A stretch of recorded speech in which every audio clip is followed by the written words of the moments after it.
வணக்கம் நேர்களே, இது ரோஸ்ட் பிரஸ் பாக்ஸ் ஆஃபீஸ். நிகழ்ச்சிகளை போகிறதுக்கு முன்னாடி லைக், ஷேர், சப்ஸ்கிரைப் பண்ணிடுங்க. வாங்க நிகழ்ச்சிகளை போகலாம்.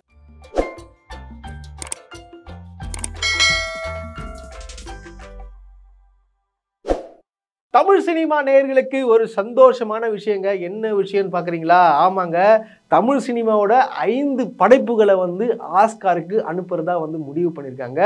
அது என்னென்ன படம்னு பார்த்தீங்கன்னா, ஜிகிர்தண்டா டபுள் எக்ஸ், வாழை, தங்கலான், மகாராஜா, கொட்டுக்காளி.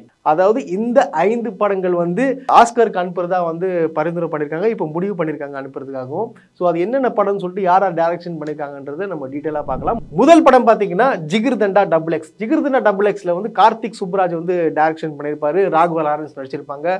அப்புறம் பார்த்தீங்கன்னா நம்ம எஸ்ஜே சூர்யா, நடிப்பு அரக்கன், அவர் நடிச்சிருக்காரு. அவர் கூட இளவரசு போன்ற நடிகர்கள் நடிச்சிருக்காங்க. எல்லாமே சிறப்பாக நடிச்சிருப்பாங்க அந்த படத்தில். அந்த படத்தில் ஒரு முக்கியமான இடத்துல பார்த்தீங்கன்னா நம்ம லாரன்ஸ் தான் நடிச்சிருப்பாங்க. எல்லாரும் நடிச்சிருப்பாங்க. எஸ்ஜே சூர்யா ஒரு மிகப்பெரிய கேரக்டர் இருக்குன்னு சொல்லிட்டு அப்படிலாம் இல்லை. எஸ்ஜே சூர்யாவே பார்த்தீங்கன்னா ஓவர்டேக் பண்ணி இந்த படத்தில் சிறப்பாக நடிச்சிருப்பார். ராகவா லாரன்ஸ் ஒரு ரவுடியாக இருப்பார். ரவுடியாக இருந்து ட்ரைப்ஸ், அதாவது மலைவாழ் மக்கள் எப்படி காப்பாற்றுறாங்க, அங்கே உள்ள அரசியல், அப்புறம் பார்த்தீங்கன்னா சமூக நீதி பற்றி பேசுறது எல்லாமே சூப்பராக பேசியிருப்பாங்க. அப்புறம் பார்த்தீங்கன்னா மிருகங்களுக்கு அது காயப்படும் போது நம்மளுக்கு கண்ணீர் வர அளவுக்கு படம் எடுத்திருப்பாங்க. நடுவில் பார்த்தீங்கன்னா ஏகப்பட்ட அரசியல் கான்செப்ட்ஸ், அந்த காலத்தில் என்ன நடந்துச்சு, எப்படிலாம் ஒரு பதவி வாங்குறதுக்காக என்னென்னலாம் பண்ணுவாங்கன்ற முதல் கொண்டு ஏகப்பட்ட விஷயங்கள் அந்த படத்துக்குள்ளே இருக்கும்.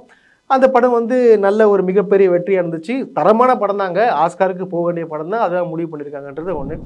அடுத்த படம் பார்த்தீங்கன்னா வாழை. வாழை மாரி செல்வராஜ் எடுத்திருக்கிறாரு. அந்த படம் அவருடைய பயோகிராஃபி, சுயசரிதைன்னு சொல்லுவாங்க. அவர் வாழ்ந்த காலங்களில் எப்படிலாம் இருந்தார், என்ன படிக்க முடியாமல் வேலைக்கு போயிட்டு அந்த வாழைத்தரை தூக்கிட்டு, அப்புறம் பார்த்தீங்கன்னா ஒரு சின்ன ஒரு டீச்சர் மேலே ஒரு அன்பு, அப்புறம் பார்த்தீங்கன்னா ஹீரோ ஹீரோயினுக்குள்ள காதல், அவங்க நடைமுறை வாழ்க்கை என்னென்னலாம் இருந்துச்சு, அவங்க வாழ்ந்த வாழ்க்கைகள் எப்படி ஒரு சாப்பாடு இவ்வளோ கஷ்டப்படுறான்ற முதல் கொண்டு ஒரு பயோகிராஃபி எடுத்திருப்பாங்க. ஒரு மிகப்பெரிய பாராட்டு மக்களுக்கு கிடைச்சிச்சு. இந்த படமும் ஆஸ்கருக்கு போயிருங்க. அடுத்த படம் பார்த்தீங்கன்னா தங்கலான். தங்கலான் பா ரஞ்சித்தோடைய படம். விக்ரம் நடிச்சிருப்பார். விக்ரம் பயங்கரமாக ஒரு எஃபோர்ட் போட்டு நடிச்சிருக்காருன்னு சொல்லலாம். அந்த படம் பார்த்தீங்கன்னா தங்கத்தை தேடி போவாங்க. தங்கம் கிடைச்சதா கிடைக்கலையான்னு சொல்லிட்டு ஒரு ஏகப்பட்ட விஷயங்கள் பேசியிருப்பாங்க. நிலம் பற்றி பேசியிருப்பாங்க, அப்புறம் வாழ்வியல் பற்றி பேசியிருப்பாங்க, உரிமை பற்றி பேசியிருப்பாங்க, சாதி வன்மம் அதெல்லாம் வழக்கம் போல் பேசியிருப்பாங்க. அந்த மாதிரி பேசக்கூடிய ஒரு படம் ஆஸ்கர் அவார்டு போடுறதுனா ஒரு மிகப்பெரிய ஒரு விஷயம் தானே இல்லையா? எல்லாருமே அந்த படத்துக்கு ஒரு மிகச்சிறந்த ஒரு வரவேற்பை கொடுத்துருந்தாங்கன்னு சொல்லலாம். அடுத்த திரைப்படம் பார்த்தீங்கன்னா கொட்டுக்காளி. கொட்டுக்காளி சூரியோட அடுத்த பயணம். அதாவது ஹீரோ ஆகிட்ட பிறகு பார்த்தீங்கன்னா ஒரு வித்தியாசமான ஒரு கதை களத்தில் பயணிக்கணும்னு சொல்லிட்டு வினோத் ராஜ்ன்ற ஒரு படம் எடுத்திருக்காரு. இந்த படம் என்ன சொல்றதுன்னு பார்த்தீங்கன்னா, ஒரு பெண் பார்த்தீங்கன்னா தன் நினைச்சதை ஈஸியாக அடையிறாளா இல்லையா அப்படின்னு சொல்கிற விஷயத்த ஒரு மெசேஜ் ஸ்ட்ராங்காக சொல்லியிருப்பாங்க. அங்கே நடக்கக்கூடிய வாழ்வியல், மூட நம்பிக்கைகள், அது எப்படி நம்ம அந்த காலத்தில் எப்படி இருந்தாங்க அப்படின்ற ஒரு விஷயத்த பேசியிருப்பார் டைரக்டர் வினோத் ராஜ் அவர்கள். சூரி ஒரு பிரமாதமான ஒரு நடிப்பு நடிச்சிருப்பார்.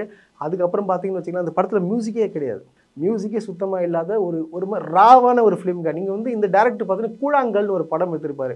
அதில் பார்த்தீங்கன்னா ஒரு அப்பா ஒரு பையன். அந்த அப்பா அப்பாக்கும் பையனுக்கும் இடையில உறவு, அப்புறம் பார்த்தீங்கன்னா அப்பாக்கும் நடக்கக்கூடிய சண்டை காட்சி, அதுக்கப்புறம் அவங்க எப்படி ஒரு சின்ன ஒரு கதை கருவிலே அவங்க நடக்கிறது. அதாவது இப்போ நம்ம ட்ராவலிங்லேயே படம் மூவ் ஆகும். அதே போல் பார்த்தீங்கன்னா கொட்டுக்காளிலையும் பார்த்தீங்கன்னா அதே மாதிரி ட்ராவலாக விட்டுருக்கோம். ஸோ அதே மாதிரி படைப்பு தான், ஒரு வித்தியாசமான ஒரு கதைகள்னு சொல்லாங்க. அதுக்காக இந்த படத்தையும் பரிந்துரை பண்ணிக்கிறாங்க. அடுத்த படம் பார்த்தீங்கன்னா மகாராஜா. இது விஜய் சேதுபதியோட 50வது முக்கியமான படம். மிகுந்த ஒரு சர்க்கிளில் இருந்தார். இது பார்த்தீங்கன்னா இந்த படம் ஒரு மிகப்பெரிய லெவலில் பேசப்பட்ட படம். மக்களால் மிகப்பெரிய ஒரு வரவேற்பு கொடுத்தாங்க. இது என்ன கதை கருன்னு பார்த்தீங்கன்னா, அப்பாவுக்கும் மகளுக்கும் உண்டான ஒரு உறவு எப்படி இருக்குது, அந்த மகள் ஒரு பாலியல் பலாத்காரம் பண்ணப்படுகிறாள், அது எவ்வளோ கஷ்டப்பட்டு, அது ஒரு நேர்த்தியான நடிப்பால் நம்மளால அழ வைக்கிற அளவுக்கு ஒரு கதைக்களத்தை இயக்குனர் கொண்டு போயிருப்பார். அதில் முக்கிய கதாபாத்திரமாக சிங்கம்புலி நடிச்சிருப்பார். சிங்கம்புலி பார்த்தீங்கன்னா ஒரு நல்ல காமெடி ஆர்டிஸ்ட், நல்லா காமெடி பண்ணுவார் அப்படின்னு தானே தெரியும். ஆனால் இதில் பயங்கரமான ஒரு டெரரான ஒரு கேரக்டர் வந்திருப்பாரு. எல்லாருமே அதிர்ச்சி ஆகிட்டாங்க. என்னடா அது இந்த ஆள் எப்படி நடிக்கிறான் அப்படின்னு சொல்லிட்டு எல்லாரும் பேச தோணுச்சு. ஸோ இந்த படமும் பார்த்தீங்கன்னா ஆஸ்கருக்கு போயிருக்குன்னு சொல்லாங்க. இந்த 5 படங்கள் வந்து போயிருக்கு. இதுல முக்கியமான ஒரு விஷயத்த நான் இதுல சொல்ல விரும்புறேன். இந்த 5 படம் எடுத்த டைரக்டர்லாம் வந்து இந்த படத்துல சமூக நீதியை பத்தி பேசியிருப்பாங்க. பேசக்கூடிய டைரக்டர் தான் இயக்கியிருக்கிறாங்க. இதுல வந்து 2 டைரக்டர் பார்த்தீங்கன்னா ஏகப்பட்ட விமர்சனத்துக்கு உள்ளாவாங்க. இவங்க நசுக்கப்பட்டாங்க, பிதுக்கப்பட்டாங்க, இதை வச்சே கதை ஓட்டுறீங்க, சாதிய பெருமை பேசுற, சாதியை வந்து எல்லாம் வந்து எல்லாம் நல்லா தானே இருக்காங்க, நீங்க திருப்பி தூண்டி விடுற அப்படின்னு சொல்லிட்டு ஏகப்பட்ட விமர்சனங்கள்லாம் படமே எடுக்க தெரியாது, என்னடா மொக்க படம் நல்லாவே இல்லை அப்படின்னு சொன்ன படங்கள் தான் இன்னைக்கு ஆஸ்கர் அவார்டுக்கு போயிருக்கு. ஏன்னா அவங்க சொல்ல வர விஷயம் வந்து கரெக்டா மக்களுக்கு பிடிக்கிற மாதிரி சொல்றாங்க இல்லையா. அதுக்காக தான் இந்த அளவுக்கு ஒரு படம்ன்றது சும்மா கிடையாது, கிராஃப்ட். அது ஒரு வடிவம் அமைக்கணும், அப்படியே இன்ச்சு பை இன்ச்சா ஒரு சீனு அது எவ்வளோ அழகாக வரணும், அந்த யோசனை இருக்கணும்.